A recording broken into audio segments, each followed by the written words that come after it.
Eu quero pensar com vocês hoje sobre uma mãe que prevalece com Deus através da oração. A história nos revela isso. Grandes homens de Deus admitiram que foram resultado da oração e do investimento de sua mãe. Fico olhando a história de Abraham Lincoln, que foi o maior estadista da América, o 16º presidente dos Estados Unidos. Ele diz: tudo que eu sou, eu devo à minha mãe. Ele disse: um filho que tem uma mãe que ora por ele, nunca é um filho pobre. Afirmou que as mãos que embalam o berço governam o mundo. Fico olhando a história de um homem como Thomas Alva Edison, o maior cientista de todos os tempos. Quando a escola o rejeitou porque não tinha capacidade de lidar com ele, por pensar que ele era uma criança especial, a sua mãe o acolhe e disse: filho, eu vou investir em você. A escola só não ficou com você porque você é inteligente demais, eles não sabem lidar com a sua inteligência. Ela investiu nele e ele foi o maior cientista de todos os tempos.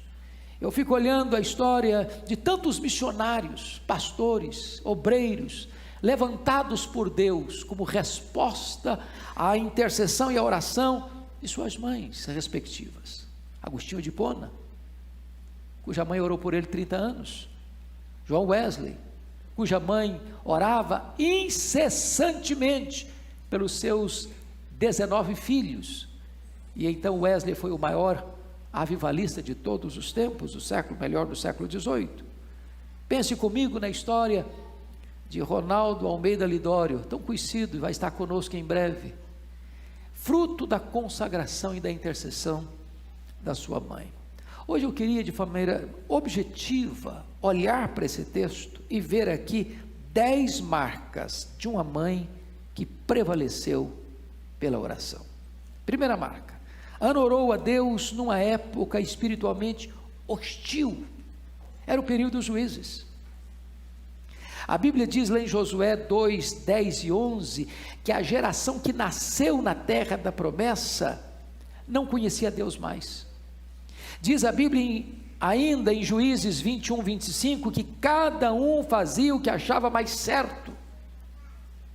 A Bíblia diz que em 1 Samuel 2,12, que na época que Ana vivia, o sacerdote já estava velho demais e era um homem bonachão, que já havia se rendido aos pecados de seus filhos, o Hofni e Finéia, que também eram sacerdotes, filhos de Belial. Em uma época de apostasia, em uma época em que a religiosidade estava em decadência, em uma época em que a nação inteira se rendia ao pecado, essa mulher prevaleceu em oração, na presença de Deus. Segundo lugar, Ana orou a Deus numa época culturalmente hostil. Veja você, versículos 1 e 2 comigo, que era uma época de poligamia. E poligamia era um momento em que as mulheres eram oprimidas, as mulheres eram desvalorizadas, o casamento estava em declínio, a família estava fragmentada, era guerra entre os filhos. E é nesse tempo em que Ana é apenas uma das mulheres de seu marido, embora a mais amada ou a amada, ela vive esse contexto culturalmente de opressão. Ela podia ter seus motivos: não, eu não vou orar, eu estou oprimida, eu tenho concorrente, meu marido tem outra mulher, e essa outra mulher tem filhos, eu não tenho, essa outra mulher é saudável, eu sou doente, essa outra mulher tem mais privilégios do ponto de vista de descendência que eu, e ela podia estar amargurada com Deus, ressentida com Deus. Essa mulher, a despeito dessa cultura opressiva e opressora, ela se dedica à oração. Terceiro lugar, Ana orou a Deus, mesmo sofrendo humilhações da sua rival. Olha comigo os versículos 6 e 7. A sua rival a provocava excessivamente para irritar, porquanto o Senhor lhe havia cerrado a madre, e assim o fazia ela de ano em ano, e todas as vezes que Ana subia à casa do Senhor, a outra irritava, pelo que chorava e não comia. Você já pensou o que é uma mulher morar debaixo do mesmo teto, com outra mulher, que também é mulher do seu marido? Você já pensou que essa segunda mulher faz de tudo para provocá-la, para irritá-la, para provocar nela desespero, angústia? Eu não sei de fato o que é que Penina dizia para Ana, mas que Penina não era uma mulher de Deus, eu não tenho dúvidas. Gente de Deus não vive para infernizar a vida dos outros. Gente de Deus é bálsamo. Possivelmente, à luz do versículo 6, o que há de vir dizer para Ana é o seguinte: Ana, você é tão crente, você ora tanto, você vai tanto à igreja, está aí estéril, está aí doente, eu não oro igual você, eu não vou à igreja igual você, olha aqui para mim, tem saúde, tem filhos, tem filhas, esse negócio de orar funciona não, Ana? Talvez essa mulher sofresse opressão não apenas no que tange ao seu casamento, mas opressão no que tange à sua fé. E apesar dessa circunstância de ser oprimida, de ser zombada, de ser escarnecida, e de viver nessa cultura e nesse contexto, essa mulher prevalece na oração.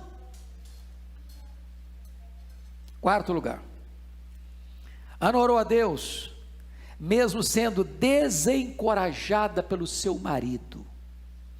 Preste atenção comigo, no versículo de número 5, que Ana era amada pelo marido. A Ana, porém, dava porção dupla porque ele a amava. Mas ela tinha um grande problema, ela era estéril. E o maior problema é que a esterilidade era um componente na época muito difícil, porque a mulher que não gerava, ela era como se fosse um objeto da ira de Deus, como se Deus desprezasse essa mulher, como se ela não pudesse ser uma mulher feliz e bem-aventurada na vida. Era um estigma social, era uma espécie de juízo espiritual. Embora o marido a amasse, mas aquela área da vida dela estava incompleta, havia um vácuo no coração dela, que o marido não podia preencher. E mais, o texto nos informa no versículo 5, que foi Deus quem a deixou estéril. O texto nos informa no versículo 6, que foi Deus que fechou sua madre. E diz a Bíblia que agora no versículo 8, o marido que a amava, não contribuía, entretanto, para a realização do seu sonho, no sentido de orar com ela, de chorar com ela, de estar do lado dela, na hora que ela mais precisava de ajuda, dizer o seguinte: olha minha filha, eu vejo você orando, eu vejo você chorando, eu vejo que você tem sonho de ser mãe, e eu sei que Deus já fez no passado tantos milagres, Deus curou Sara, Deus curou Rebeca, Deus pode curar você também, eu vou orar com você, eu vou ser solidário com você na sua dor, na sua expectativa. Ele não faz isso, ao contrário. Olha o versículo 8, então Eucana seu marido lhe disse: Ana, por que choras? E por que não comes? E por que estás de coração triste? Não te sou eu melhor do que 10 filhos? Em outras palavras, ela está enfrentando dificuldades de orar por um milagre na sua vida, a partir da sua casa, porque a sua rival a provoca, e o seu marido a desencoraja. Ô gente, eu fico imaginando como é que foi essa conversa. Eu vou tentar até parafrasear essa conversa. Eu acho que foi mais ou menos assim: ô Ana, vem cá, vamos bater um papo aqui. Toda hora que eu olho para você, Ana, você está chorando, você fica para os cantos da casa, chorando. Para com isso, mulher, para com isso. Aliás, você sabe que milagre não acontece mais hoje não. O que Deus fez no passado não faz mais hoje não. Então, se você é estéril, se conforme com isso. Para de pedir para Deus alguma coisa que não vai acontecer. Para de esperar de Deus o que não pode acontecer. Minha filha, você tem que substituir esse desejo seu de ser mãe e transferir para mim seu marido. Olha que maridão que você tem. Você não sabe que eu sou melhor que 10 filhos para você? Se fosse hoje, eu diria assim: Ana, pense em mim, liga para mim, chore por mim, não chore por ele não, Ana. ela não tem ninguém ao redor dela que a encoraje a orar, mas ela continua orando. Veja mais, quinto lugar, Ana orou ao Senhor, mesmo sendo acusada injustamente dentro da casa de Deus, dentro do templo. Olha os versículos 13 e 14 comigo. Versículo 12 a 14, vamos lá. Demorando-se ela, Ana, no orar perante o Senhor, passou Eli a observar-lhe o movimento dos lábios. Porquanto só no coração falava, seus lábios se moviam, porém não se lhe ouvia voz alguma, por isso Eli, até por embriagada, ele disse: até quando estarás tu embriagada? Aparta de ti esse vinho. Notem vocês que se ela fica em casa, a rival a provoca. Se ela vai para o quarto chorar, o marido a confronta. Se ela vai para a igreja, o pastorzão da igreja, o sacerdote, está lá só de olho nela. Só de olho, de butuca nela. Ah, essa mulher aí deve estar bêbada, só pode. Só balbucia, fala nada. E ele não só se conteve em julgá-la no coração, ele disse para ela: aparta de ti esse vinho, até quando estarás embriagada? Eu fico imaginando que se Ana fosse presbiteriana, eu acho que ela ia sair da igreja. Ia. Eu acho que ela ia até fazer um pouco mais, em desacordo com o pastor Ivaldo, diz que as mulheres nunca estão contra o pastor. Eu acho que essa aí ia fazer uma campanha para tirar o pastor da igreja. Você já pensou o que é uma mulher de Deus ser chamada de bêbada dentro da igreja? Enquanto ela está orando? Mas como é que ela estava orando? Olha aí comigo, versículo 10, está escrito o seguinte, que ela com amargura de alma orou ao Senhor, e chorou abundantemente. Essas mulheres estão aqui hoje, não estão não? Quantas mulheres que oram também com amargura de alma? Quantas mulheres que hoje estão aqui, que choram também aos pés do Senhor abundantemente. Mas olha comigo o versículo de número 12. Demorando-se ela no orar perante o Senhor. Quantas mulheres ainda hoje estão assim, demorando na presença de Deus em oração. Mas olha comigo, por gentileza, o versículo 15. Ela diz: venho derramando a minha alma perante o Senhor. Quantas mulheres que ainda hoje estão derramando a sua alma perante o Senhor. Mas olha o versículo 16, ela diz: porque pelo excesso da minha ansiedade, da minha aflição, é que tenho falado até agora. Tem alguma mulher assim hoje? Excesso de ansiedade, excesso de aflição, colocando a sua causa diante de Deus. A despeito de tudo isso, ela está sendo censurada e acusada injustamente pelo sacerdote. Sexto lugar, Ana orou, ou melhor, Ana creu na palavra do Senhor mesmo antes de ver a mudança das circunstâncias. Olhe comigo os versos 17 e 18, vamos ler juntos 17 e 18 comigo? Então lhe respondeu Eli: vai-te em paz, e o Deus de Israel te conceda a petição que lhe fizeste. E disse ela: acha tua serva à mercê diante de ti. Assim a mulher se foi seu caminho e comeu, e o seu semblante já não era mais triste. Eu acho isso aqui maravilhoso. Primeiro, eu conheço, e talvez você também, gente que adoeceu a alma, porque um dia alguém censurou, criticou, julgou e condenou você, quando você era inocente. Ou o marido, ou a esposa, ou o pai, ou a mãe, ou o professor, ou o patrão, ou o namorado, a noiva, o noivo, um amigo, falou uma coisa para você, e você ficou machucado, que troço adoeceu a sua alma. Quando o sacerdote Eli falou uma tolice para Ana, ela não hospedou essa palavra, ela não abrigou aquilo, ela não engoliu o veneno. Mas esse mesmo homem agora abre a boca e é um profeta de Deus. quando diz para ela: vai em paz para a tua casa, e o Deus de Israel te conceda a petição que lhe fizeste. Agora esse homem é um profeta de Deus, agora ele está falando da parte de Deus, agora está trazendo uma palavra de Deus, agora está trazendo uma promessa de Deus, e ela creu. Fé não é ver para crer, é crer para ver. Fé é quando você escuta a palavra de Deus e você diz: é verdade, vai funcionar, é isso mesmo, Deus prometeu, Ele é fiel para cumprir, e eu vou tomar posse dessa promessa. Ela saiu dali, irmãos, com duas curas. A primeira cura que aconteceu na vida de Ana foi a cura emocional, foi a cura espiritual. O semblante dela mudou, o rosto dela mudou, o brilho voltou, a alegria voltou, a confiança voltou, a serenidade voltou. Ela sabia que Deus estava tomando conta dela e da causa dela, e diz o texto que então ela desce para Ramá, coabita com seu marido. Deus se lembrou dela e ela concebeu. Lá em Siló Deus curou a sua alma, lá em Ramá Deus curou o seu ventre, lá em Siló ela creu, lá em Ramá o milagre aconteceu. Sétimo lugar, Ana consagrou o filho para Deus, mesmo antes dele ser concebido.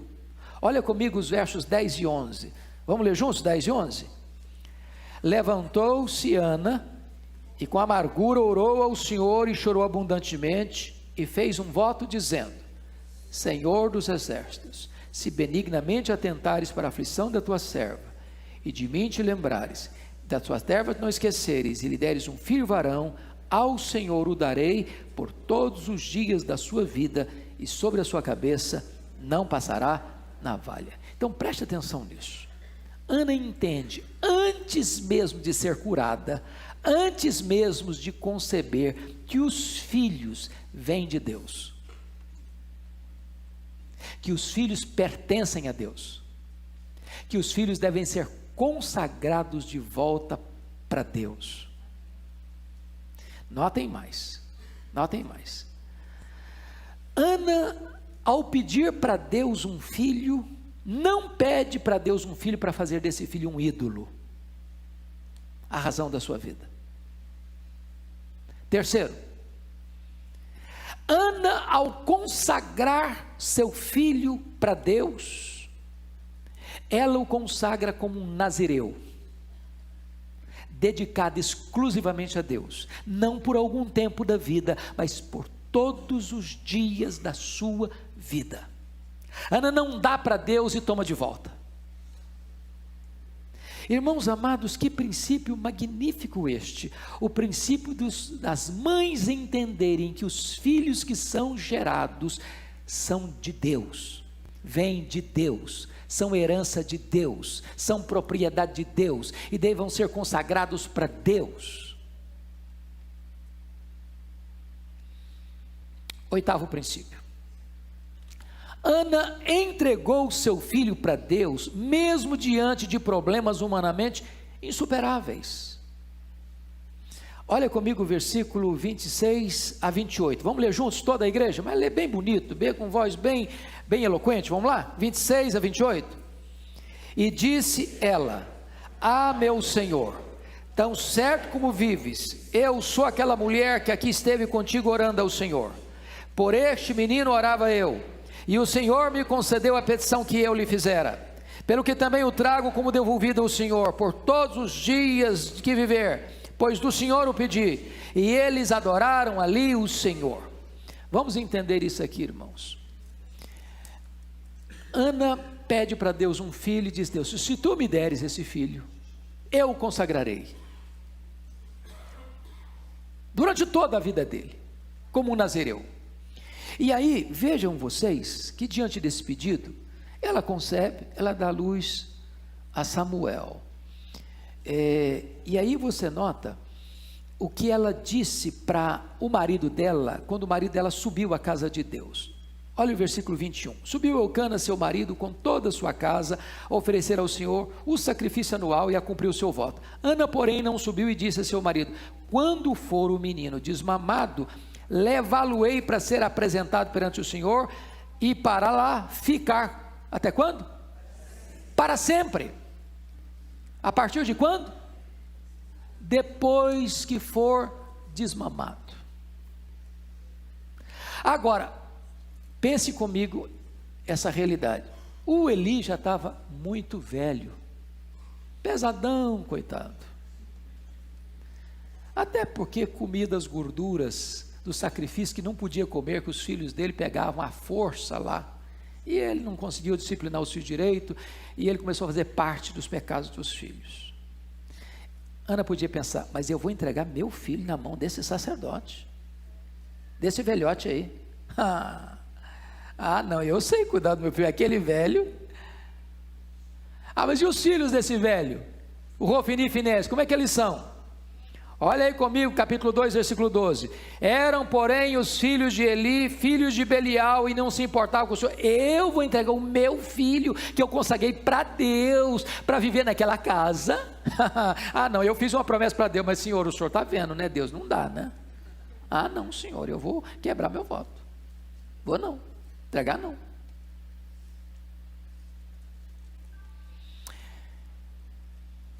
Deixa eu dizer uma coisa. Deus leva a sério esse gesto das mães de consagrarem os seus filhos para Deus. E quando você consagra o seu filho para Deus, você tem que confiar que Deus sabe o que está fazendo com o seu filho.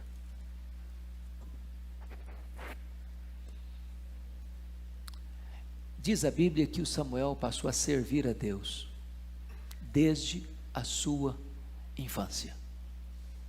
A servir a Deus. Eu acho isso magnífico, maravilhoso, porque essa mãe teve coragem de consagrar seu filho para Deus e entregá-lo como prometera, mesmo que as circunstâncias humanamente fossem totalmente desfavoráveis. Quantos estão aqui hoje que servem a Deus porque um dia a mãe consagrou para Deus? Eu sou um exemplo disso. Minha mãe foi recomendada a me abortar para sobreviver, ou ela ou a minha vida, disse o médico. Ela resolveu se dispor a morrer por mim e dizer: não abro mão desse filho, mas se Deus preservar a vida dele, eu o consagro para o Senhor, para ser pastor. E eu nasci. Quantos filhos estão servindo a Deus hoje, porque um dia sua mãe teve coragem de dizer: filho, esse filho é para o Senhor, vai te servir, vai te honrar, vai andar na tua presença. E talvez hoje uma palavra para você mãe, para você pai. Nós temos tantos sonhos para os nossos filhos, que eles cresçam, que eles estudem nas melhores escolas, que eles frequentem as melhores faculdades, que eles alcancem os melhores cursos, que eles tenham sucesso na vida profissional. Tudo isso é bom, tudo isso é legítimo, mas quem sabe nós hoje pudéssemos pensar o seguinte: o maior sonho que eu tenho para o meu filho, para a minha filha, que ele seja um homem de Deus, uma mulher de Deus, cheio do Espírito Santo de Deus, a ser uma bênção nas mãos de Deus. Irmão, Samuel foi o maior profeta, o maior sacerdote, o maior juiz da história de Israel, o homem que naquele tempo de apostasia trouxe de volta a nação apóstata para a presença de Deus. 9º lugar, Ana se alegra em Deus e não em Samuel. Preste atenção nisso, capítulo 2, versículo 1. Olha aí comigo. Então orou Ana e disse: o meu coração se regozija no Senhor, e a minha força está exaltada no Senhor, a minha boca se ri dos meus inimigos, porquanto me alegro na tua salvação. Preste atenção aqui. Ana anseia ser mãe, mas sua alegria maior não está na maternidade, a sua alegria maior está em Deus. Deus. Então você que está aqui hoje, não conseguiu ser mãe ainda, preste atenção, você tem a maior de todas as alegrias. A sua alegria está em Deus. Em Deus. Os filhos são bênçãos de Deus? São. Os filhos são dados de Deus? São. Os filhos são herança de Deus? São. Mas a nossa alegria está em Deus. É isso que Ana está nos ensinando. Ana orou com instância a Deus, mas sempre aceitou a soberania de Deus em sua vida. Olha comigo capítulo 2, versículos 6 a 8. O Senhor é o que tira a vida, o Senhor é o que dá a vida, o Senhor faz descer a sepultura, o Senhor é o que faz subir da sepultura, o Senhor empobrece, o Senhor enriquece, o Senhor abaixa, o Senhor exalta, o Senhor levanta o pobre do pó e desde o monturo exalta o necessitado, para fazer assentar-se esse príncipe. Essa mulher ora, e essa mulher chora, e essa mulher se aflige, mas essa mulher tem uma bandeira, ela crê que Deus é soberano, e que a vontade de Deus é que prevalece na nossa vida, porque ela se alegra em Deus. Preste atenção no que eu vou lhes dizer. Nossos filhos são dádiva de Deus, mas nossos filhos não são um substituto de Deus na nossa vida. Cuidado para não transformar seus filhos em ídolos. Sua alegria deve estar em Deus. 10º e último lugar. Ana recebeu de Deus mais do que a Deus pediu. Olha comigo o capítulo 2, versos 18 a 21. Você pode ler a uma só voz comigo? 2, 18 a 21, vamos lá? Samuel ministrava perante o Senhor, sendo ainda menino, vestido de uma estola sacerdotal de linho. Sua mãe lhe fazia uma túnica pequena, e de ano em ano lhe a trazia quando com seu marido subia a oferecer o sacrifício anual. Ele abençoava Eucana e a sua mulher e dizia: o Senhor te dê filhos desta mulher, em lugar do filho que devolveu ao Senhor. E voltaram para a sua casa. Abençoou, pois, o Senhor a Ana, e ela concebeu, e teve 3 filhos e 2 filhas, e o jovem Samuel crescia diante do Senhor. Note você que a oração dela foi por um filho. Não consta bem que ela dizia: eu quero filhos. Como um dia, lembram vocês, Raquel pediu para Jacó: dá-me filhos, senão eu morrerei. Se ela tivesse pedido um filho, ela teria vivido. Mas porque ela pediu filhos, quando nasceu o segundo, ela morreu no parto. Então pense bem na hora que você vai orar. Ana pediu um filho, e Deus deu filhos e filhas. Eu quero dizer para você que Deus pode fazer mais do que você pede. Deus pode dar mais do que você quer. Deus pode fazer infinitamente mais do que você pensa ou pede, conforme o seu poder que opera na sua vida. Eu quero dizer para você que se Deus está demorando em atender o seu pedido e a sua oração, não desanima não. Ele é Deus, Ele está no controle, Ele tem o melhor para você, Ele é soberano. Descansa na providência dEle, se alegre nele, exalte a Ele, porque Ele é a razão maior da sua alegria. Que Deus abençoe a todos nós, amém.